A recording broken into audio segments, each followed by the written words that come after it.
Hey, what's up guys, Let's Watch One here, and in this video we are going to be doing a review on iOS 10.2 on the iPad Air 2. Let's get started.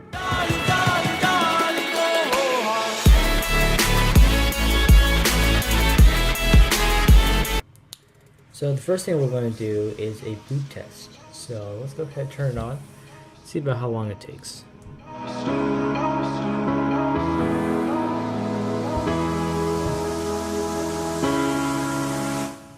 So while it's booting up, some of the things that are new in iOS 10.2 include the new emojis. There's some stuff changed in iMessage. There's some changes that are also prevalent in the camera app, and a couple of changes in the settings as well. Okay. Okay, and we are now in the OS, and just to make sure, go into settings, about, and then you're going to see down here we are on iOS 10.2. So let's get one of the biggest changes out of the way first. The Videos app has finally been replaced with the TV app. So if you go into the TV app, okay, and then so it's kind of like the Videos app, but it's a little bit different. So you have all these options down here like Watch Now, Store, and Search. So you could go in the store right here. You can get all of these various channels. So you can get HBO, Hulu, CBS, ABC, all of those stuff like that. And you can use these apps to use on your Apple TV or on your device and watch all that stuff.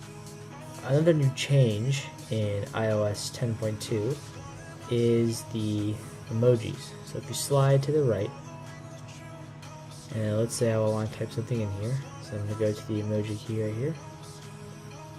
Oops. So you can see that the emojis are actually now they've added a bunch of new ones, and they also look a lot more detailed. So if we go over here, something like the animals, they look a bit more, how should I say this, more true to life versus what they were before iOS 10.2. Another new feature in 10.2 has to do with the camera app.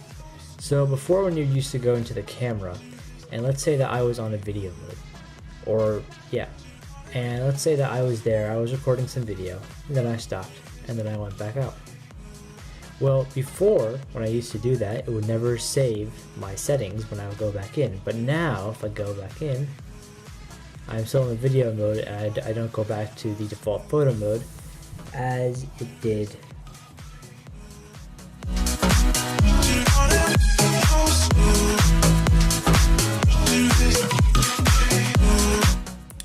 Another new feature in iOS 10.2 is the messages. So if I go into, particularly with iMessage, if you go into messages, and then I have all these things that I've typed out. But for the special effects in iMessage, let's say I just going to type something into myself, and I hold right here where I'm going to send the message, and then let's say I go to the screen option. So you have the usual ones, so you have the balloons, confetti. I have a new one, which is love, which is the heart right there. And go all the way down. You also have celebration, which also wasn't there before. So now if you send it,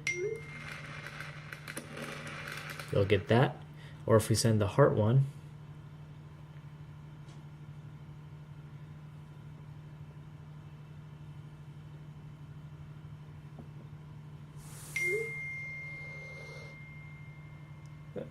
and there you go.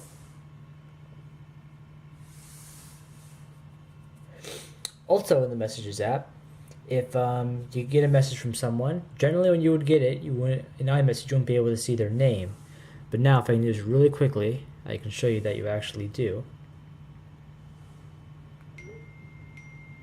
Then you swipe down, and so you saw their name there for a quick second, and then you can also just quick reply like so. Also on iOS 10.2, another new feature is to completely disable Siri or voice control or both. So go into settings, and then you can go into accessibility, home button, and then if you go to where Siri is, you can turn off. So no matter what you do, if you hold the home button, nothing will happen. But if you turn it back on, you get this splash screen that tells you everything that Siri does, and you can turn on Siri. And there you go. Good old Siri, like you always knew. Also, a new thing in the music app is if you go into the app, and let's say I want to play a song.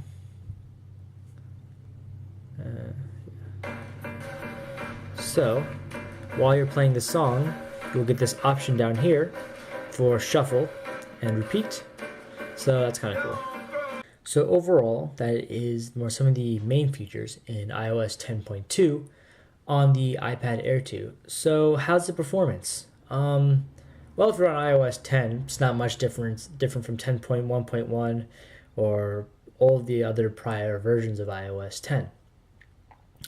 It's pretty snappy. The iPad Air 2, in terms of its specs, is only about 2 years old, so it's not really that old. And in terms of like using all the applications and going in and out, like going into, say, like calendar, or even loading up like a game, or something like that. Like even like the more graphic intense titles, like I have like a Star Wars here, for instance. It really doesn't take that much time considering its age, and like the gameplay of like in graphic intensive apps like these, or just like your everyday mail app or Safari, everything is pretty smooth here. Let me just show you a quick demo real quick. So I'm just gonna, the arrow pops up, I'm gonna load the game. Okay, sorry, got a little excited there with the camera. So yeah, overall, use my other hand here. As you can see, the graphics look really good, and as you see, like multiple characters moving on the screen at one time. The characters look very sharp, and just the game plays at like probably a smooth 30 frames per second, maybe even higher.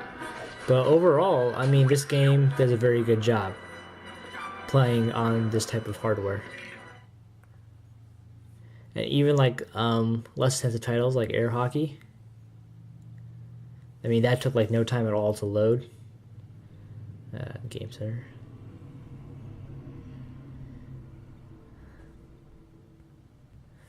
Oh my god. And anyway, as I was saying, titles such as Game Center, and when you're playing that stuff, I mean Game Center, I mean air hockey, and when you're playing like this, I mean you can see that the performance is not bad. And I really don't see any evidence of any lag, so it's pretty good. And even loading up a web page, let's go on Safari. Let's go see, it's add a tab. Oops. Let's say we go to New York Times.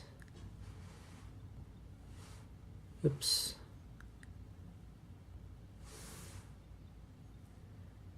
See, it takes really little to no time at all, and everything on it loads up rather fast.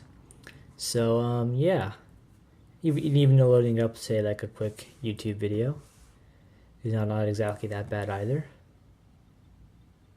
Oh, this is awful. Try it. So yeah. That looks gross. What is it?